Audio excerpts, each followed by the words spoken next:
All right, let's talk about a really interesting move happening over at Plains All American Pipeline, or PAA for short. We're not just digging into some boring quarterly report here. No, this is a much bigger story. It's about how they're completely re-engineering their business for what's coming next. And you don't have to take my word for it. The guy in charge, Chairman and CEO Willie Chang, literally called 2025 transformational and pivotal. I mean, when the CEO starts using words like that, you know something big is going down. It's not just business as usual. So that begs the obvious question, right? What exactly is this massive change? What's this whole transformation about? Okay, so at its heart, this is what I'm calling the big shuffle. Think of it like this. PAA is making a massive trade. They're swapping out a huge piece of their company for something new, and they're doing it on purpose to completely change their game plan and how much risk they're taking on. So here's the deal in a nutshell. On one hand, they're selling their natural gas liquids business, the NGL side of things. And why would they do that? Well, to get off the wild roller coaster of commodity prices. You know how unpredictable that can be. Then, on the other hand, they're buying a big crude oil asset, the Cactus III pipeline. The goal there? Totally different. It's all about locking in cash flow that's way more stable and predictable. It's a classic move, really, trading chaos for consistency.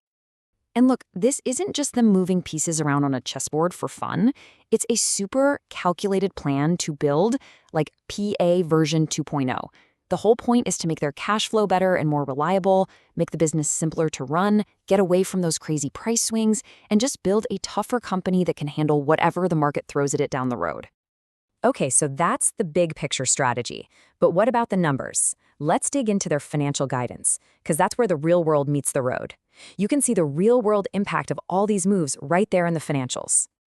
Now, when you first look at the numbers, you might scratch your head a little. Their main earnings number, EBITDA, earnings before interest, taxes, depreciation, and amortization, it's actually expected to go down a tiny bit in 2026. But hold on. That's totally expected. I mean, you just sold off a giant part of your business. The real story, the interesting part, is hidden just beneath that surface number. And this right here is the genius of the whole plan. Even though that main earnings number is a little lower, the actual cash they have left over to give to investors, what they call distributable cash flow, that's actually projected to go up by about 1%. So how is that possible? It's simple, really.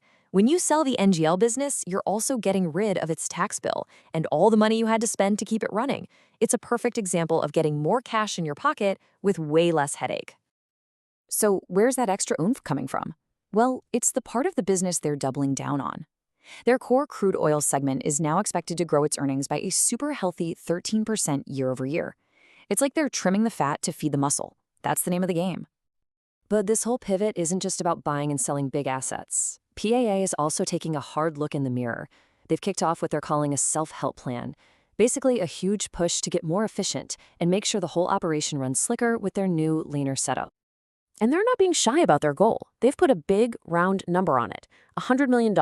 That's the target for how much they want to save every single year once this is all done, by the end of 2027. And get this, they expect to find about half of those savings in 2026 alone.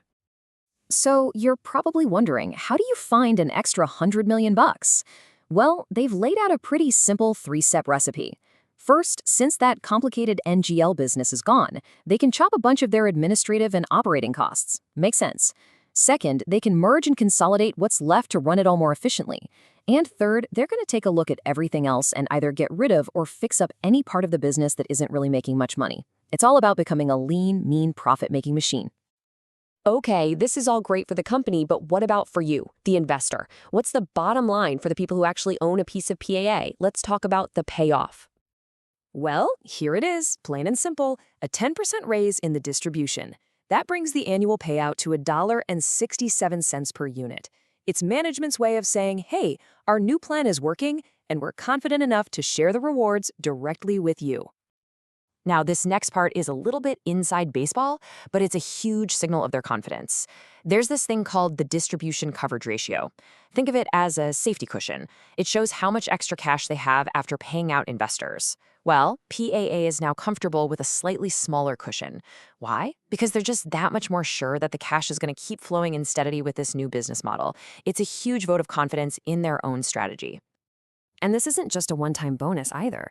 Their whole new financial setup is built to deliver about 15 cents of growth in that distribution every single year. They're not just giving a one-time gift. They're building a machine that's designed to keep rewarding shareholders for years to come. So there you have it.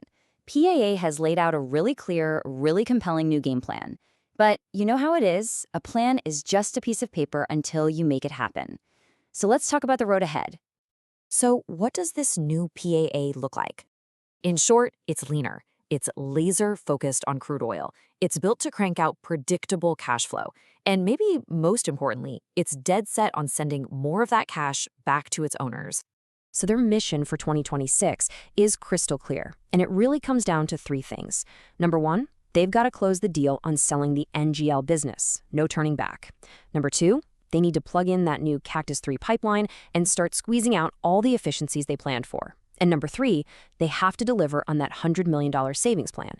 If they can nail those three things, the whole strategy clicks into place. So when you boil it all down, it's pretty straightforward. Plains All American has ripped up its old playbook and written a new one. They've traded complexity for focus, and they've swapped volatility for stability. Now, there's just one question left, but it's the biggest one of all. Can they pull it off? Can they actually execute? That's what everyone's going to be watching in 2026.